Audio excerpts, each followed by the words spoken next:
के लोग संतान उत्पन्न करने के पहले एक उद्देश्य रखते थे कि हमें संतान किस लिए चाहिए, क्या उद्देश्य हो। अच्छा, संतान कैसी चाहिए? भाई, आप बाजार जाते हो टीवी खरीदने तो पहले बजट बनाते हो ना, 10,000 है कि 50,000 है कि 1 लाख है। बाजार में तो सब तरह की टीवियां हैं, आपका बजट क्या है? बजट है, उस हिसाब से आपको सब चीजें बाजार में मिल जाएंगी। उसी तरह पहले ये बताओ कि आपको संतान किस तरह की चाहिए। ज्ञानी चाहिए, उसका अलग प्रोसेस है। भक्त चाहिए, उसका अलग प्रोसेस है। राजा चाहिए, उसका अलग प्रोसेस है। पहले के जो राजा थे, दशरथ जी ने एक यज्ञ किया पुत्र उत्पन्न होने के पहले, हाँ या ना? दशरथ जी ने क्या किया? दशरथ जी ने अब प्लान किया कि बच्चा होना चाहिए। फिर क्या हुआ? उन्होंने यज्ञ किया। यज्ञ जब हुआ तो यज्ञ भगवान ने खीर खिलाई और उस खीर को ग्रहण करते ही दशरथ जी कौन सा पुत्र चाहते थे? यज्ञ किया ऐसा पुत्र जो संसार का कल्याण करने वाला हो। तो दशरथ जी ने यज्ञ किया, जैसा पुत्र की कामना थी वैसा कार्य किया, तो संसार का कल्याण करने वाले राम पुत्र के रूप में उन्हें प्राप्त हो गए। भाई, संतान तो सब प्रकार की होती है। राम की तरह भी संतान होती है और रावण की तरह भी, कृष्ण की तरह भी संतान होती है और कंस की तरह भी। आपको कैसी चाहिए? अब आप चाहते हैं कि हमारे घर कृष्ण जैसी संतान हो, पर काम करोगे तुम रावण वाले, तो रावण के घर में तो कृष्ण नहीं होते ना, और रावण के घर राम भी नहीं होते। तो आपको संतान उत्पन्न करने के पहले एक प्लान करना चाहिए कि हमें किस विचारधारा की संतान चाहिए। फिर उस विचारधारा की संतान के लिए आप अपने विचारों को वैसा बनाओ, आप स्वयं उस तरह के कार्य में डूबो, क्योंकि आपका जो गर्भाधान हुआ उस दिन से आपके द्वारा किया गया सारा कार्य बच्चा उसे ग्रहण करेगा। आप समाज सेवी पैदा करना चाहते हो तो जब तुम गर्भवती हो या गर्भवती होने के पहले से आप समाज की सेवा खुद स्टार्ट करो। जब आप खुद समाज की सेवा में डूब जाएंगे तो निश्चित लिख कर दूंगा तुम्हारी संतान समाज सेवी ही उत्पन्न होगी। तुम संतान के पहले, बच्चा पैदा करने के पहले, गर्भाधान के पहले तुम भक्ति में डूब जाओ, दोनों पति पत्नी सच्चा प्रेम भगवान से करो, आंसू बहे भगवान के लिए, भगवान से मिलने की तड़प हो, तो तुम्हारा बच्चा देख लेना जरा सी आयु से बहुत बड़ा भक्त होगा। क्योंकि जो माहौल आपका है भाई, सबके अलग अलग प्रोसेस है ना।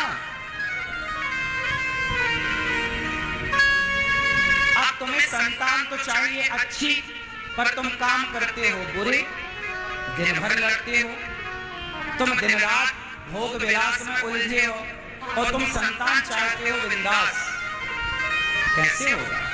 क्या तुम संयमी हो? यदि आप संयमी हैं तो आपकी संतान भी संयमी होगी।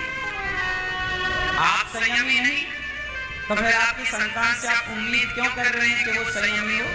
तुम कितने संयमी रहे हो? इसलिए जैसा बीज होगा वैसी तो फसल होगी। बीज बोया गया है बबूल का तो बबूल ही ना पैदा होगा। बीज बोया गया केसर का तो फसल केसर की होगी। तो जो बोया गया है आपके द्वारा वही संतान के रूप में मिलना। इसलिए आजकल लोग संतान सब बढ़िया बढ़िया चाह रहे हैं, लेकिन कर्म बिगड़े, इसलिए हमारे ऋषि मुनियों ने कहा कि आप पहले के राजा लोग जाते थे ना गुरुओं के पास, गुरुजी दशरथ जी गए वशिष्ठ जी के पास, गुरुजी बेटा नहीं हो रहा क्या करें? तब गुरुजी ने कहा यज्ञ करो, और पुत्रेष्टि यज्ञ वशिष्ठ जी ने कराया और पूछा कैसी संतान चाहिए? बोले जो जन कल्याण करने वाली हो। तो उस प्रकार का संकल्प हुआ, उस प्रकार का यज्ञ हुआ, उस प्रकार के देवता प्रकट भये, उस तरह की खीर मिली, उस तरह की संतान राम जैसी प्राप्त हुई, भरत जैसी संतान। अब आपका प्लान क्या है? आजकल तो शादी हुई सीधा छोरा छोरी लड़का लड़की सीधा हनीमून में निकल जाते हैं।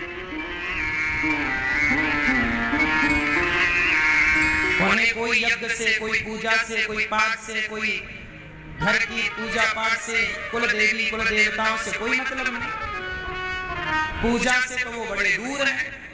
उन्होंने तो शादी ही इसलिए की कि उन्हें भोग विलास करने का मौका मिले। उन्होंने कोई अच्छी संतान के लिए तो शादी की ही नहीं है ना। तो उन्होंने जो भोग विलास की कामना के लिए शादी की है तो उन्हें मिल रहा भोग विलास, और उसी तरह भोगी विलासी औलाद भी मिल जाएगी उन्हें मुफ्त में। तो आज की तो जैसे माँ बाप की मानसिकता है वैसी वाली संतान। श्रेष्ठ विचारधारा अब बची कहाँ है कि श्रेष्ठ विचारधारा की संतान हो।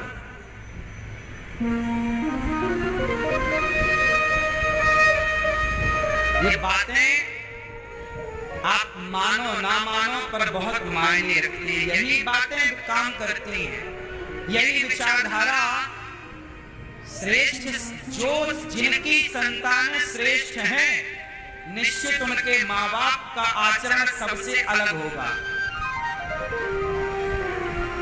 उनके माँ बाप का आचरण तय करता है कि संतान कैसी होगी। देखो संतान तो सबकी हो रही है। आप लोग क्या चाहते महाराज जी? बस बच्चा हो जाए, बस हो जाए। ये नहीं सोचते आप कि कैसा बच्चा हो।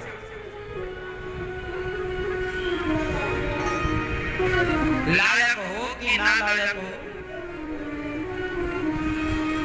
अब आपके बच्चे, बहुत सारे बच्चे भगवान को नहीं मानते। अब तुमने औलादें पैदा कर तो ली, लेकिन वो भगवान को मान ही नहीं गए, सही राह पर चल ही नहीं गए। अभी हम एक न्यूज प्रोग्राम में गए तो हमने कहा था कि बेटियों को कि भाई थोड़ा कपड़े ऐसे पहना करो कि मर्यादा में हो। तो एक लड़की ने मेरे से सवाल किया, महाराज जी हम कैसे भी कपड़े पहने, आपको क्या दिक्कत है? हमने कहा बात तुम ठीक कह रही हो, तुम बिल्कुल ना पहनो, हमें क्या दिक्कत है? हमने बोला फिर उनको हमें क्या दिक्कत है, बात ठीक है। वो लड़की ठीक तो कह रही है कि आपको क्या दिक्कत है, ठीक कह रही है। अब ये वो वाली संतानें हैं जिनका उद्देश्य ही ऐसा था, ठीक नहीं था। अब ये औलादें जब होंगी तो वो यही कहेंगी ना कि हम क्यों पहने, ठीक है। तो तुमने संतानें पैदा तो कर दी, जनसंख्या तो बढ़ा दी, लेकिन किस तरह से पैदा की है, कैसी पैदा की? जो अपने लिए सही निर्णय नहीं ले पा रहे हैं वो अपने परिवार के लिए क्या सही निर्णय लेंगे? वो लोग अपने देश के लिए क्या खास सही निर्णय लेंगे? अब लोग, आज कलयुग है, आज अच्छी बात कहो तो बुरी लगती है, और बुरा कहने वाले लोग अच्छे हैं। हमने कहा कि बिस्कुट ना खाया करो, क्योंकि बिस्कुट मतलब बिस्कुट कूट के भरा हो जिसमें। लोगों ने बड़ा मजाक उड़ाया, अरे अमृताचार्य जी कह रहे हैं बिस्कुट ना खाओ, जबकि हमने कहा फल खाया करो, अंकुरित अनाज खाया करो। डॉक्टर भी कहते हैं बिस्कुट खाना